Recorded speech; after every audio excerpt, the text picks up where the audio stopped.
आज भगवान ने यमुना के पुलिन तट पर सुंदर सी बांसुरी बजाई और आज भगवान ने रास रचाने का मन बनाया। भगवान पिता रात्रि शरदोत्फुल्य मल्लिका वीक्षरन्तुं मनश्चक्रे योग मायामुपाश्रितः।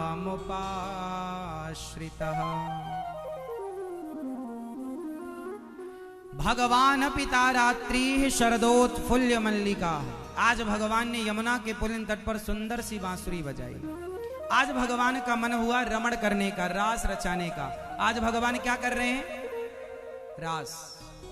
रास रचाने के भाव से भगवान ने सारी गोपियों को बुलाया।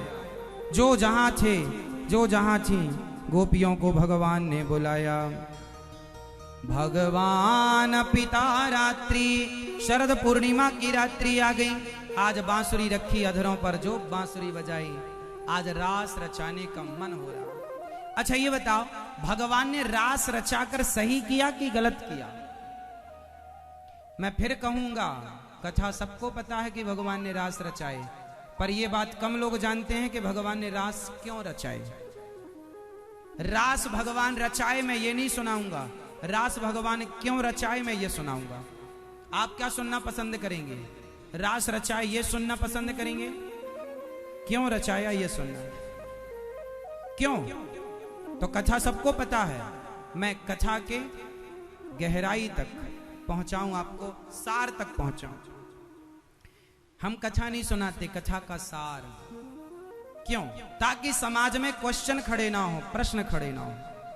जो प्रश्न खड़े हैं उनका उत्तर आपको मिलना चाहिए। भगवान ने रास क्यों रचाए, इसके लिए पहले मैं आपसे कोई सवाल करूंगा। क्या उत्तर देने को तैयार हैं? चलो रेडी रहो, तैयार रहो बिल्कुल। कुछ सवाल हमारे, जवाब आपके। भगवान ने रास रचाकर सही किया या गलत किया? पहला सवाल। सवाल सही है या गलत? अब सवाल दूसरा, आपके पति भी रास रचाने लग जाएं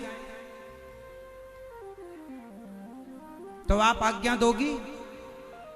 आपका पति रास रचाए तो सही है कि गलत है? जोर से, जोर से। आपका पति रास रचाए तो गलत, भगवान रास रचाए तो सही, ऐसा कैसे? उत्तर दो। क्योंकि वो भगवान है और ये इंसान है। ठीक, अब आगे।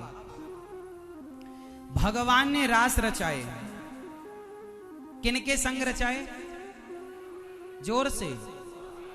अब ये बताओ, ये गोपियां कौन थी? कौन थी ये? कौन? आज हम आपको बताएंगे कि गोपियां कौन थी।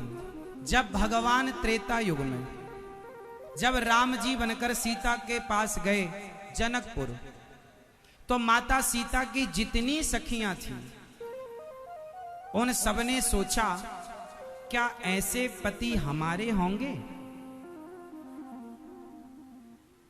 क्या ऐसे पति हमारे होंगे? तो राम जी ने, वो उन्होंने मन से कहा, तो राम जी ने भी मन से जवाब दिया, इस जन्म में तो नहीं, पर अगले जन्म में तुम सब जनकपुर की सखियों की मैं इच्छाएं पूरी करने के लिए, तुम्हें दर्शन देने के लिए आऊंगा। वो सारी जनकपुर की सखियां जो कृष्ण को, जो राम को पति रूप में चाहती थीं, वो सब द्वापर में गोपियों के रूप में जन्मी। ये तो हुआ पहला। दूसरा, मीराबाई ने कृष्ण को किस रूप में भजा? सवाल जवाब चलेंगे थोड़ी देर और, फिर रस निकलेगा, सार निकलेगा। बताओ, मीराबाई ने कृष्ण को किस रूप में भजा? किस संबंध से भजा? पति के संबंध से। अब बताओ कि मीरा का कृष्ण को पति मानना सही था या गलत था? सही था। यदि मेरठ में कोई स्त्री यदि कृष्ण को अपना पति मानने लग जाए और पति मानकर श्री कृष्ण का पूजन करने लग जाए, तो बताओ उस स्त्री का कृष्ण को पति मानना सही है या गलत है? जोर से।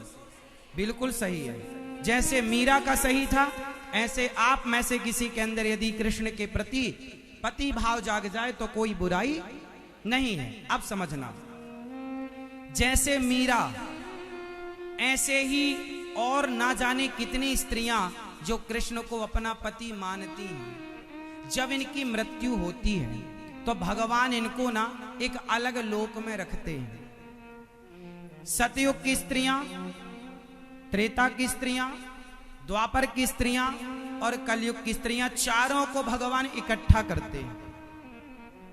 और जब भगवान का द्वापर आता है तो द्वापर में जब भगवान श्री कृष्ण बनकर आते हैं तो इन सारी गोपियों को जिन्होंने कृष्ण को पति के रूप में चाहा है, सारे युगों की स्त्रियों को इकट्ठा करके द्वापर में गोपी के रूप में जन्म देते हैं और उन सबके युगों युगों के मनोरथ को इस युग में पूरा करते हैं। तो ये भक्त और भगवान का मिलन है जिसे हम रास कहते हैं। ये जीवात्मा और परमात्मा का। चलो एक सवाल और, जब भगवान ने रास रचाए उस समय भगवान की उम्र कितनी थी? एज, आयु कितनी थी? कितनी उम्र थी? कितनी? 7 वर्ष कंप्लीट, 8वीं रनिंग, 8वें वर्ष में चल रहे थे। अब सामान्य दृष्टि 8 साल के बच्चे के अंदर कोई काम वासना होती है? इस अर्थ से जो रास रचाया गया वो कोई काम वासना की लीला नहीं थी, वो कोई विषय और विकार की लीला नहीं थी, वह तो जीवात्मा और परमात्मा के मिलन की लीला थी। मीरा जैसी तमाम उन स्त्रियों का मिलन था जो कृष्ण को अपने पति के रूप में चाहती थी। अब आप एक बात और समझो यहां पर कि एक और घटना घटी थी। वो घटना ये है कि एक बार कामदेव बड़े अभिमान में छाती फुला के चल रहे थे। है कोई माई का लाल, है कोई माई का लाल, 2-2 हाथ करेगा। कामदेव बड़े घमंड में, मैंने शंकर जी को हरा दिया, मैंने ब्रह्मा को हराया, मैंने नारद जी को हराया, मैंने ऋषि मुनियों को हराया, है कोई मेरी बराबरी? छाती पीट रहे थे। तो रास्ते में नारद जी मिल गए। नारायण नारायण, कामदेव कैसे हो? कामदेव बोले महाराज मैं तो आपको भी पटकनी लगा चुका हूं। नारद जी को भी कामदेव हरा चुके हैं, पता है आपको? एक बार नारद जी का भी मन हुआ था मैं विवाह कर लूं। विश्व मोहिनी के चक्कर में नारद जी विवाह करने गए, फिर वहां बंदर का रूप भगवान ने दिया, कथा सबको पता है, हाँ या ना? तो कामदेव ने, शंकर जी को भी कामदेव ने पटकनी लगा दी। शंकर जी भी एक बार भगवान से बोले कि प्रभु आपका मोहिनी वाला रूप जरा दिखाओ। भगवान बोले मत देखो शंकर जी, नहीं दिखाओ, नहीं मत देखो। अब भगवान का जो मोहिनी अवतार था वो इतने सुंदर भगवान स्त्री के रूप में थे कि उनके समान सुंदर कौन। शंकर जी जिद में अड़ गए कि नहीं हमें तो दिखाओ। भगवान मना कर रहे, मत देखो मत देखो, नहीं दिखाओ। अब लो भैया, शंकर जी के लिए अब भगवान तो भक्तों के वश में है। शंकर जी तो सदा भगवान के ध्यान में रहते हैं, तो शंकर जी की बात टालें कैसे भगवान? तो भगवान ने मोहिनी अवतार ले लिया। और जब मोहिनी भगवान को देखा तो शंकर जी प्रेरित हो गए और दौड़ पड़े मोहिनी भगवान के पीछे। आहा, कहां जा रहे हो? यहां हो, यहां। अब भगवान बोलेंगे तो पीछे पड़ गए। तब भगवान शिव का तेज निकल गया। तुरंत मोहिनी भगवान ने अपने रूप में आकर भगवान शिव के उस वीर्य को अपने, वो शिव का तेज था, कहां रखें? पृथ्वी पर गिरेगा तो पृथ्वी नष्ट हो जाएगी, क्योंकि शिव के तेज को संभालने के लिए सबकी सामर्थ्य नहीं है। तब भगवान मोहिनी रूप से अब वो अपने रूप में आ गए, विष्णु रूप में आ गए, और शिव जी का मन हल्का हुआ और उन्होंने भगवान को प्रार्थना की, प्रभु आपकी माया बड़ी प्रबल है, ये आपकी माया की लीला थी, अब इस तेज का क्या करें। तो अहिल्या माँ की बेटी जंगल में तपस्या कर रही थी उन्हीं दिनों। बताओ अहिल्या माँ की बेटी का नाम क्या है? माता अंजनी। माता अंजनी के पास शंकर जी चले गए और भगवान विष्णु गए साधु बनकर दोनों, और वो तेज हाथ में था। अब किसी स्त्री के गर्भ में तो डालना पड़ेगा, अब क्या करें। तो अंजनी उस समय एक गुफा के अंदर रहा करती थी, क्योंकि इन्हें किसी ने बता दिया था कि तुम्हारे कुंवारे में ही बच्चा हो जाएगा। तो अंजनी माँ ने कहा कि मैं आज से किसी पुरुष के मुख का दर्शन ही नहीं करूंगी, तो बच्चा होने का सवाल ही नहीं। अब ये दोनों बाबा जी पहुंच गए, भगवान शंकर और भगवान नारायण साधु बनकर। बेटी बड़ी प्यास लगी है, पानी मिलेगा? अंजनी बोली मिलेगा, पर मैं पुरुष का मुंह नहीं देखती। संतों ने कहा बेटी हम पुरुष नहीं, हम तो संत रूप में हैं, तुम हमारा दर्शन कर सकती हो, कोई दिक्कत नहीं। संतों के आग्रह पर भी उसने दर्शन नहीं किया। तो संतों ने कहा तुमने गुरु मंत्र लिया है? बोले नहीं, गुरु मंत्र तो नहीं लिया। बोले जो गुरु मंत्र नहीं लेता हम उसके हाथ का पानी नहीं पीते, तो पहले अपने कान इस तरफ करो, फिर हम तुम्हें गुरु मंत्र दें। तो अंजनी माँ ने कान लगाए गुफा के पास, तो भगवान नारायण ने पवन देवता के सहयोग से उस शिव के तेज को कान के द्वारा माता अंजनी के गर्भ में स्थापित किया। अब देखो यहां एक और गुत्थी सुलझेगी आप लोगों की, कि भगवान शिव का तेज पवन देवता के द्वारा अंजनी के कान के द्वारा गर्भ में गया और अंजनी मां गर्भवती हो गई। उसी गर्भ से श्री हनुमान जी का जन्म हुआ। अब आप यहां एक चीज और समझो, हनुमान जी के पिता कितने हैं? बताओ कितने? 3। अब 3 पिता कैसे हैं वो अब समझ में आएगा आपको। शंकर जी के पहले पिता हैं शंकर सुवन, हैं? चौपाई पढ़ते हैं शंकर सुवन। तो शंकर सुवन कैसे? क्योंकि शंकर जी का तेज है, इसलिए वो शंकर सुवन। केसरी नंदन, अंजनी मां का विवाह केसरी से हुआ था, तो केसरी नंदन। और पवन पुत्र, तो पवन पुत्र कैसे? क्योंकि वह तेज पवन वायु के द्वारा मां अंजनी के कान में प्रवेश किया, इसलिए 3 पिताओं की चर्चा है, क्योंकि 3 के सहयोग से हनुमान जी का प्राकट्य हुआ। शंकर जी का तेज पवन देवता के द्वारा प्रवेश हुआ, और केसरी की वो पत्नी थी, इसलिए 3 हो गए। ऐसे हनुमान जी के जन्म की कथा है। देखो एक कथा से दूसरी कथा कनेक्ट होती है। हम आपको सुना कुछ और रहे थे, पर वो सुनाते सुनाते यहां आ गए, क्योंकि वो कथा यहां तक पहुंची थी। अब इसको खत्म करके फिर हम वहीं चलेंगे आपको वापस लेकर। पता है अभी हम कहां थे कथा में? भगवान कामदेव छाती पीट रहे थे, मैं सबको परा, शंकर जी को हराया, नारद जी को हराया, है कोई माई का लाल? तो नारद जी ने कहा अभी द्वापर में भगवान कृष्ण का जन्म हुआ है, यदि आप कृष्ण को हरा दो तो मैं मान लूंगा कि आप बड़े हो। अब कामदेव तो एटीट्यूड अभिमान में, चलो। तो कामदेव आया भगवान कृष्ण के पास, भगवान कृष्ण से बोला कि आप लड़ेंगे मेरे से? भगवान बोले हो जाए 2-2 हाथ की, तो मैं कामदेव हूं, हरा दूंगा। भगवान बोले हरा लो। कैसे हराएं? भाई कामदेव पर आपने विजय प्राप्त की है कि नहीं, उसके लिए आपके पास स्त्रियों का होना जरूरी है। भाई आप काम को जीत गए या काम से हार गए, कैसे पता लगेगा? इसलिए स्त्रियों को बुलाया भगवान ने, सारी गोपियों को इकट्ठा किया, आओ स्वागतम वो महाभागा प्रियम किम करवाणी। व सारी गोपियों को बुलाया, और सारी गोपियां जब आई तब कामदेव से कहा तुम लगाओ अपना जोर।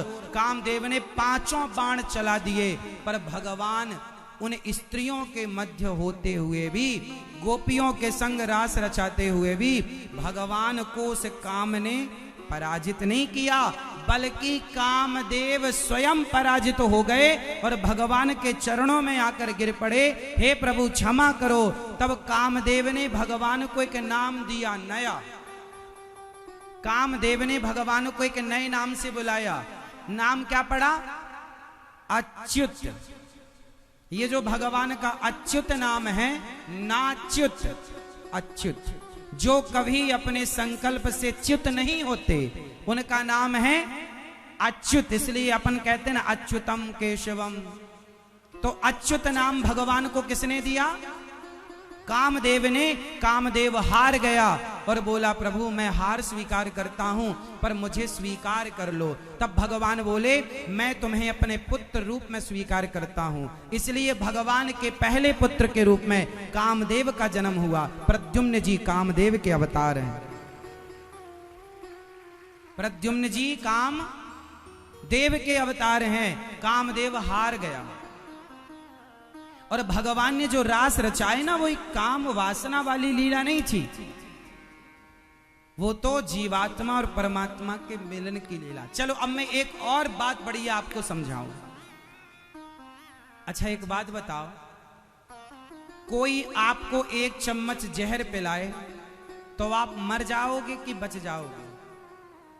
भयंकर जहर हो तो मर जाएंगे। हम एक चम्मच जहर पी लेंगे तो मर जाएंगे। पर शंकर जी ने जहर पिया था। क्या नाम था उस जहर का जिस जहर को पिया? क्या नाम था? हलाहल। कहां से निकला था? समुद्र मंथन से। उस जहर से त्रैलोक जल रहा था। उसकी जो गंध थी, उस गंध से आदमी मर रहा था। शंकर जी ने उस जहर को पिया। समझना, शंकर जी ने उस जहर को पिया और पी कर भी शंकर जी, हम इतना जहर पी लें तो मर जाएं, और शंकर जी जहर पी गए, नहीं मरे। वो शंकर जी उस रास लीला में गोपी बन करके जाते हैं और गोविंद का दर्शन करते हैं। तो आप क्या श्री कृष्ण को कोई सामान्य समझ रहे हैं? श्री कृष्ण वह तत्व है जिनका दर्शन करने के लिए शंकर जी को भी गोपी बनकर जाना पड़ता है। इसलिए अपनी सामान्य बुद्धि को ना लगाया करो कि भगवान ने रास रचाए। भगवान है वो, गोवर्धन उठाते हैं, शंकर जी हैं जहर पीने वाले, वो उनके आगे पीछे डोल रहे हैं और कह रहे हैं कि एक झलक प्रभु अपनी दर्शन करा दो। वो शंकर जी जो कामदेव को जलाकर भस्म करते हैं, वो शंकर जी उस रास में सम्मिलित हो रहे हैं। देख लीजिए, वो शंकर जी। और शंकर जी ही नहीं, नारद जी भी गोपी बनकर आए, हनुमान जी भी गोपी बनकर आए। उस रास में सारे ऋषि मुनि गोपी, मतलब स्त्रियां ही नहीं, गोपी एक भाव है। उस भाव में, गोपी भाव में भगवान के साथ सबने उस रास में प्रवेश किया है।